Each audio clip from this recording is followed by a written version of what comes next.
I don't know what she's taking. My heartbeat and aching, I don't know. Welcome back to the Walk the Talk Show with Waylon Lewis. Thank you.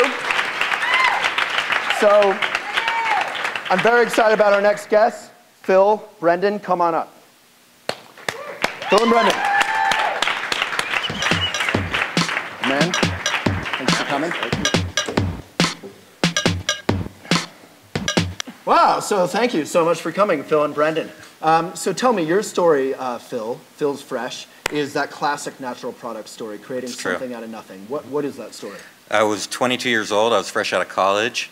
I was working in fine dining in a restaurant in Denver, and I'd been working in fine dining a lot of my life since high school. Had a passion for food, and was living in El Dorado Springs. Spending a lot of my time rock climbing there during the day. That's a famous rock climbing It is. spot. It's a great spot just south of Boulder. And I was kind of waking up early, climbing, going to Denver, working the 3 to midnight shift in Denver, and coming back and doing it all over again. And I was just getting really burnt out on the restaurant life, you know, working as a line cook. And I thought back to my college days when I used to make these great burritos for all my friends after we would go on a climbing weekend or whatever. And I thought, you know, maybe I could sell burritos to climbers coming into the climbing canyon. Right. And it was kind of one of those really naive, kind of quintessential entrepreneurial moments. Right. It's got to be easy, right? Yeah, right. Exactly. It was totally innocent.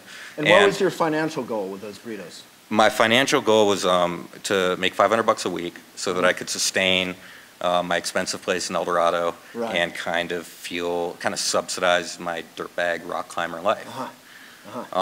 It didn't go that way at all. I couldn't sell any burritos to rock climbers coming into the canyon. I only tried once. I'm really not a sales guy. Like, I'm not like a shove it down your throat like sales guy, so I couldn't go sell face to face, and I couldn't sell person to person. But I went out and I tried to sell a bunch of different other places. I went to sell construction sites and parking rides, and none of it worked, and I got really demoralized. And I ended up at the El Dorado Corner Market, which is this great little store right on the way into El Dorado Springs, and I saw that there were some other fresh burritos there that were sold in packages that looked like somebody had kind of made them in their garage, and I was like, oh, I could do that. I ran back to my cabin, I printed up some inkjet labels. I was like, oh, Phil's Fresh Foods, I'll do that.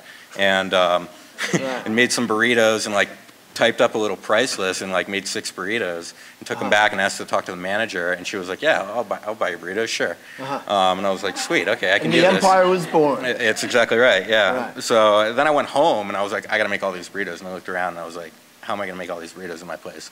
So then I went to the cooking school of the Rockies, and I was like, does anybody know where I can go rent a kitchen? And they directed me to this kitchen out in East Boulder, and I went there and I paid, you know, like $10 an hour to basically be in this kitchen. And I started making all the burritos. And I was a one-man show, and I'd wake up in the morning, I'd call and I'd get my orders, and I'd go into work and make my burritos, like made fresh daily kind of thing. The business was brutal. It was torturous. I suffered a lot for many, many years. I ran it myself. It was a one-man show for years. Brendan, what were his hours like?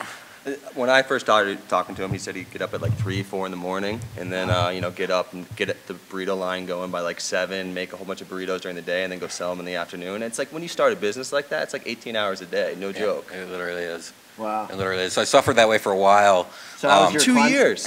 2 years. So No, how was your climbing career going? My climbing career, I don't really climb very much anymore. Actually, occasionally I do. More now that we've done a deal together and, you know, capitalized. We'll get to that. Yeah, totally. But don't give away the ending.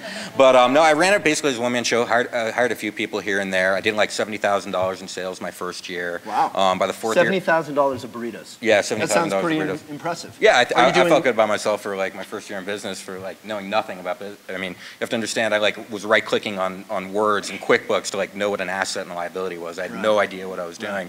So. But I was able to grow the business, and people liked the burritos, and within 4 years, I had Whole Foods, and I was basically $1 million brand.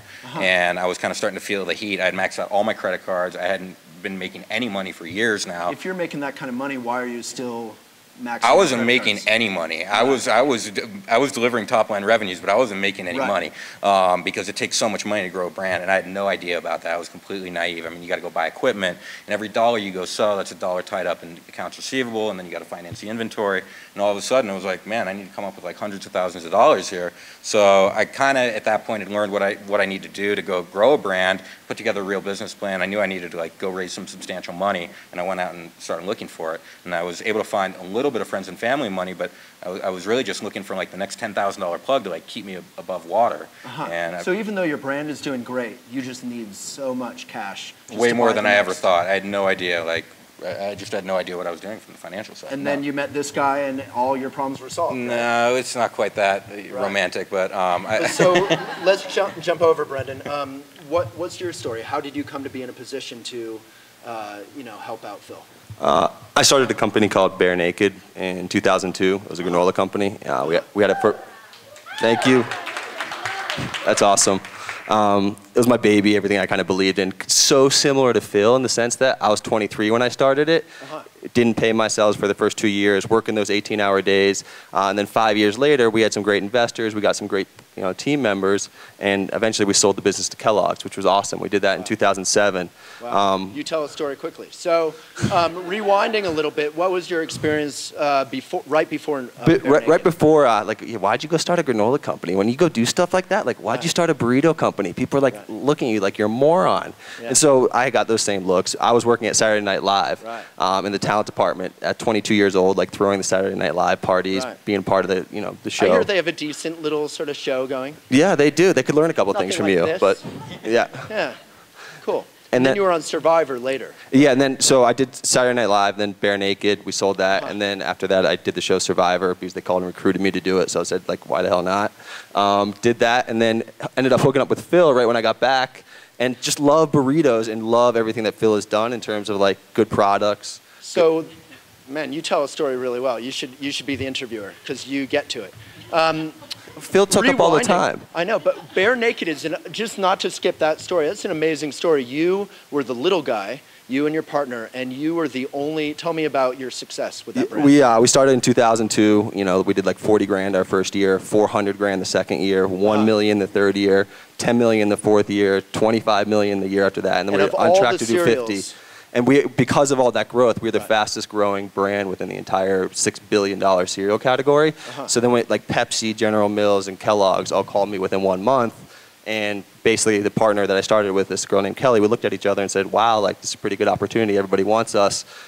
Do we sell it or not? And at the time, it was like so bittersweet because it was that, you build these brands, you build these products, it's everything you believe in. You have to dump yourself in it to make it work. And then so to give that to like Tony the Tiger and like Kashi own it and Kellogg's own it right now, it's like, oh my God, I hope they do a good job or I hope they screw it up so I can buy it back, one or the other. Right. So this is a question Elephant looks into a lot. If you're creating this amazing brand, Bare Naked, that's huge and successful and doing natural and organic, you have the power to sort of change the world for the better.